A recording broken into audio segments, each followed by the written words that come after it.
Hello guys, आज हम अपना स्टार्ट करेंगे एक बहुत मजे का टॉपिक प्रेजेंटेशन इंग्लिश।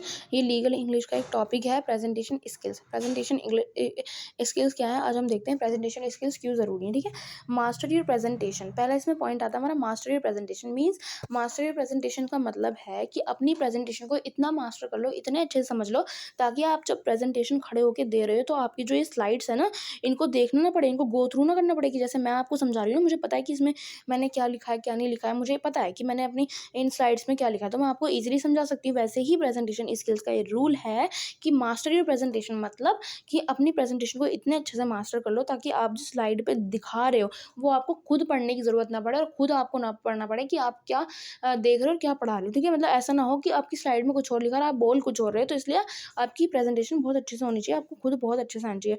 और क्या है दूसरा, प्रैक्टिस प्रैक्टिस प्रैक्टिस। मतलब आपकी एक कहावत है कि मोर यू प्रैक्टिस, कहाँ पे मैंने, ठीक है, एक क्या होता है प्रैक्टिस प्रैक्टिस प्रैक्टिस का मतलब a popular saying goes that practice make you perfect. ठीक है, जितना आप ये प्रैक्टिस प्रैक्टिस प्रैक्टिस क्या है, जितना आप अच्छे से प्रैक्टिस करोगे उतना आपको अच्छे से आएगा, अपनी प्रेजेंटेशन उतनी अच्छे से मास्टर होगी और आप अच्छे से दूसरों को समझा सकोगे। ठीक है, नोइंग योर ऑडियंस, देखो बहुत ये पॉसिबल तो नहीं है, ये नोइंग योर ऑडियंस मतलब प्रेजेंटेशन स्किल्स का एक पार्ट है कि आप अपने ऑडियंस को पर्सनली और इंडिविजुअली तो जाके देख नहीं सकते कि हाँ कौन क्या है, कौन किस कल्चर से बिलोंग कर रहा है। लेकिन अगर आप अपने ऑडियंस को जान जाते हो कि हाँ ये बेसिकली राजस्थान से हैं यार, तो अगर आप राजस्थान से पंजाब से, तो थोड़ी दो तीन लाइनें वैसी बोल दो तो उनको क्या हो जाता है, इंटरेस्ट बन जाता है अपने जो हमारे जो प्रेजेंटर हैं, जो हमारे ऑडियंस हैं, और जितने उनको इंटरेस्ट खींचने के लिए ना आपको ऐसा करना पड़ता है, ऑडियंस को जानना पड़ता है कि हाँ वो कहाँ पे जाके कहाँ पे ज़्यादा दिलचस्पी लेंगे, किस बात में मेरी ज़्यादा इंटरेस्ट लेंगे, ऐसा करके। ठीक है, अराइव अर्ली एट वेन्यू,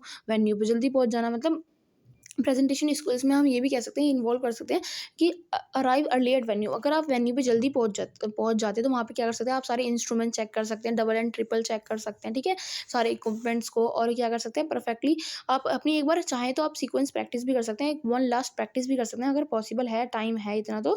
ठीक है, अब उसके बाद क्या है, थिंक पॉजिटिवली। आपको खुद को प्रेजेंटेशन स्किल्स में ये भी है कि आपको खुद को ये सोचना है, पॉजिटिवली सोचना है, ऑप्टिमिस्ट होना चाहिए। आपकी थिंकिंग जो है ऑप्टिमिस्ट होना चाहिए कि हाँ मैं कर लूँगा, कब लूँ। ऑप्टिमिस्टिक होना बहुत ज़रूरी है। ठीक है, ताकि आप प्रेजेंटेशन अच्छे से दे पाएँ। और इसके बाद क्या है हमारा, इसके बाद अगला है हमारा make eye contact. Make eye contact यानी कि मेक आई कॉन्टैक्ट क्या है हमारा, मेक आई कॉन्टैक्ट अपने ऑडियंस को देखो, ना कि अपने जूतों को देखो। सामने जो ऑडियंस बैठा है उसके जूतों पे देखो, ये सब चीज़ें ये नहीं होना चाहिए। आपको क्या है, ऑडियंस से आई कांटेक्ट बनाना। और ये आई कांटेक्ट बेसिकली क्या होता है, जब हम किसी से आई कांटेक्ट नहीं बनाते तो वो सोचते हैं कि हमारे अंदर बहुत एटीट्यूड है। हम जब प्रेजेंटेशन दे रहे होते हैं हमारा आई कांटेक्ट बहुत जरूरी होता है, हम ये सोचते हैं कि हाँ यार हमें इग्नोर कर रहा है, सामने वाला बंदा ये सोचता है अगर हम उससे आई कांटेक्ट ना बनाए कि हमें इग्नोर कर रहा है, कुछ भी नेगेटिव सोच लेता है हमारे बारे में, तो वो ना सोचे, इसलिए हमें ऐसा करना चाहिए। और फिर हमारा अगला क्या है, have a sense of humour. मतलब सेंस ऑफ ह्यूमर मीन यार दूसरों को पकाओ मत आप। सेंस ऑफ ह्यूमर किस तरीके का होना चाहिए, अगर आप प्रेजेंटेशन दे रहे हैं तो उसमें आपको सेंस ऑफ ह्यूमर इतना होना चाहिए कि कहाँ पे यार बोरिंग हो रहा है, अब मेरा प्रेजेंटेशन मतलब बोरिंग हो रहा है, तो उसके बीच में मुझे एक जोक मार देना चाहिए, जिससे क्या होगा, इंटरेस्ट आ जाएगा लोगों का। तो मतलब ये सेंस ऑफ ह्यूमर होना चाहिए, आप प्रेजेंटेशन के टाइम पे ह्यूमरस थिंकिंग भी हो जानी चाहिए। ठीक है, ठीक है।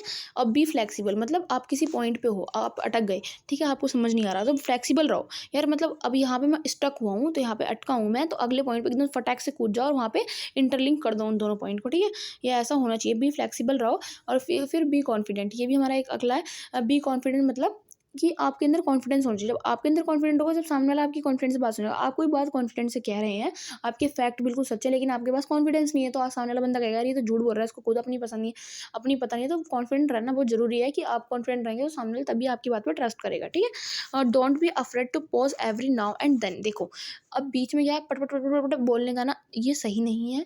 आपको जहाँ पे लगता है कि हाँ ये मेरा प्रेशर देने वाला पॉइंट है, यहाँ पे इसको थोड़ा क्या बोलते हैं ना, एकदम से स्टंप लगाने वाला पॉइंट है, थोड़ा पंच लाइन है, तो उस पे थोड़ा सा एक ब्रेक लेना और पॉज़ लेना कोई गलत नहीं है। आपको बिल्कुल भी नहीं घबराना एक पॉज़ लेने में कि हाँ मैं अटक रहा हूँ, लोग क्या सोचेंगे, ऐसा नहीं। आपको एक पॉज़ लेना चाहिए ताकि लोगों को आपकी बातें ज़्यादा अच्छे से समझ आए। एंगेज विद योर ऑडियंस, मतलब अपने ऑडियंस से आप खुद बोले बोले मत जाओ, आप अपने ऑडियंस से भी सलाह लो, बीच में उनका करेक्शन मांगो, उनका सपोर्ट मांगो, और उनसे क्वेश्चन करो, उनकी खुद की एक जर्नी पूछो, उनका ओपिनियंस मांगो बीच बीच में थोड़े थोड़े।